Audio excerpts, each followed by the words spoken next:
Purandar metro प्रकल्प पुन्हा एकदा अडथळ्यामध्ये सापडला आहे. विशेषतः काशीगाव मेट्रो स्थानकाचे काम सध्या पूर्णपणे ठप्प झाले आहे. यामागचे कारण म्हणजे प्रलंबित जमीन वाद आणि प्रशासनाच्या मनमानी कारभाराचा आरोप. मेट्रो प्रकल्पासाठी खासगी जमिनी अधिग्रहित केल्या गेल्या आहेत. मात्र अनेक मालकांना अद्याप मोबदला मिळालेला नाही. या यादीत भाजपचे माजी आमदार नरेंद्र मेहता यांच्याकडे 7-11 इन्फ्रा प्रोजेक्ट या कंपनीचाही समावेश आहे. त्यांनी प्रशासनाकडे वारंवार मागणी करूनही मोबदला मिळाला नाही, अशी माहिती समोर आली आहे. स्थानिक भूमीधारकांनी यावर तीव्र नाराजी व्यक्त केली असून काहींनी न्यायालयाचा दरवाजा ठोठावला आहे. महापालिका आयुक्त कोणतीही माहिती दिल्याशिवाय निर्णय घेत असल्याचा आरोप नागरिकांनी केलाय आणि प्रकल्प पारदर्शकतेशिवाय रेटला जात असल्याची टीका होत आहे. या सगळ्या वादामुळे काशीगाव स्थानकाचे काम थांबलेले आहे आणि संपूर्ण मेट्रो प्रकल्पावर अनिश्चिततेचे सावट पडले आहे. नागरिक मात्र अजूनही मेट्रोच्या आशेवर आहेत. तुम्हालाही माहिती आहे, गेल्या 3 वर्षापासून हा विषय चालू आहे. आम्ही दरवेळी सांगितलं की आमची कंपनी ते जागा द्यायला तयार आहे. शासनाचा जो काही शासनाचा नियम आहे ते नियम काय आम्ही बनवलं. शासनात जो नियम आहे त्यानुसार मोबदला द्यावा. कारण टीडीआर घेतलं तर आरोप लागतात की टीडीआर घोटाळा येते. आता शेवटी माननीय मुख्यमंत्री साहेब ज्यावेळी ट्रायलला आले होते त्यावेळी कमिशनर साहेबांनी त्यांच्या समोरही मुद्दा मांडला.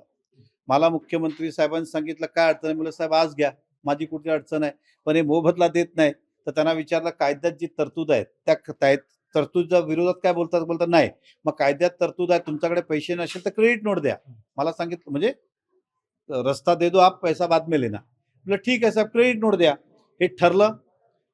तो दिवस आणि आजचा दिवस, आजपर्यंत ती क्रेडिट नोट दिली. मग आम्ही त्यांना बोललो ठीक आहे, काम करा, क्रेडिट नोटही नका आम्हाला, लेखी तर देऊन टाका की ज्यावेळी हे कधीतरी आम्ही मागू त्यावेळी हे पैसे तुम्ही देणार. ते अजूनपर्यंत लेखी दिलं नाही. आता त्या लोकांनी ठराव कधी केला तर आत्ता केला ऑगस्ट महिन्यामध्ये. ठराव करून 1 महिना ठराव स्वतःकडे ठेवला कमिशनरनी, कलेक्टरला पाठवलंच नाही. मग मी परत जाऊन दम दिलं तर 4 दिवसापूर्वी कलेक्टरला तो पत्र पाठवलं की असं असं मुख्यमंत्री म्हणून सांगितलं, म्हणून आम्हाला याची लँडची किंमत सांगा. आता ते किंमत कधी ठरवतील, कधी पैसे भरतील, कधी देतील आम्हाला काही माहित नाही. तरी आम्ही सांगितलं कंपनीनी ठीक आहे साहेब, तुम्ही जो प्रस्ताव पाठवला त्याची प्रत आम्हाला सर्टिफाईड कॉपी द्या आणि एक लेखी पत्र द्या की आगाव ताबा द्या. जो काही मोबदला नक्की होईल 1 महिन्याने, 2 महिन्याने, 6 महिन्याने, त्यावेळी आम्ही देऊ. आम्ही तयार आहोत. पण ते पत्रही देत नाही, मग कसं द्यायचं. मेट्रोच्या कामाची जी आता दिरंगाई चालली हे हे आयुक्तांमुळे चालले. 110% आयुक्तामुळे नाही, जाणून बुजून आयुक्त साहेब करतात आहे. कुठल्या तरी पक्षाच्या बोलण्यावर आमच्याकडे 4 पत्र लेखी दिलेले की मुख्यमंत्री साहेब बोलून गेले होते, आपण क्रेडिट नोट द्या. मुख्यमंत्री साहेब बोलले क्रेडिट नोट द्या.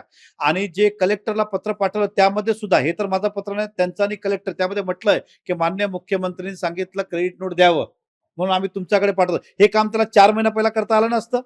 आज पाठवतो तुम्ही 4 दिवसापूर्वी, तुम्ही 4 महिने का नाही पाठवलं ते. मग जाणून बुजून करता तुम्ही. आणि आजही आम्ही बोलतोय, आता माझ्याकडे लेखी पत्र टाईपच केलेलं की आम्ही ते पत्र की तुम्ही आम्हाला देत नाही, मग नाही लको असेल तर आम्हाला सांगा. हे जाणून बुजून असं स्पष्ट आरोप आहे. राधा विनोद शर्माजी ह्यांना तो प्रोजेक्ट करायचं नाही, कोणातरी पॉलिटिकल प्रेशर खाली ते करतात आहे, कारण त्यांचं स्वार्थ असणं काही कारण नाहीये. इकडे आम्ही द्यायला तयार होतो, घ्यायला तयार नाही आहे, ते पण पैसे नाही, खाली पत्रावरच. खरं म्हणजे तर नियम असा आहे, पैसे जमा करा, 7-12 नावावर करा, नंतर घ्या. आम्ही तर आगाऊ सांगतोय, पण ते करत नाही तर त्यांना प्रश्न विचार. आणि त्यांनी पत्र दिलं असेल तर रिसिव्ह कॉपी दाखवा. खाली बोलून कसं चालणार आहे.